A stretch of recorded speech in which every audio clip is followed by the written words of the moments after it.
Negative இம்பேக்ட்னு கேட்டிங்கன்னா paleolithic diet வந்து சுப்பீரியர் டயட்னு இந்நாள் வரைக்கும் எந்த ஆய்வறிக்கையும் சொல்லலை.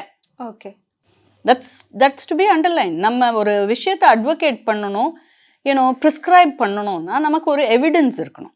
அந்த எவிடன்ஸ் பார்த்தீங்கன்னா ஷார்ட் டேர்மில் இருக்கும். ஒரு 3 மாதம் ஃபாலோ பண்ணியிருப்பாங்க, ஒரு 20 பேர் ஃபாலோ பண்ணியிருப்பாங்க. அந்த மாதிரி பேப்பர்ஸ் தான் அவைலபிள். அதில் என்ன பாசிட்டிவ் எஃபெக்ட் வருது அந்த மாதிரி எவிடன்சஸில் பார்த்தீங்கன்னா வெயிட் குறையிறது, சுகர் கண்ட்ரோல் பண்ண முடியுது, கார்டியாக் ரிஸ்க் கம்மியாகுது. பட் இது எல்லாமே ஷார்ட் டேர்ம் தான். ஓகே. ஸோ லாங் டேர்மில் இதை சாப்பிடும்போது என்ன ஆகும்னா கண்டிப்பாக இப்போ வரைக்கும் சயின்டிஃபிக் எவிடன்ஸ் இல்லை.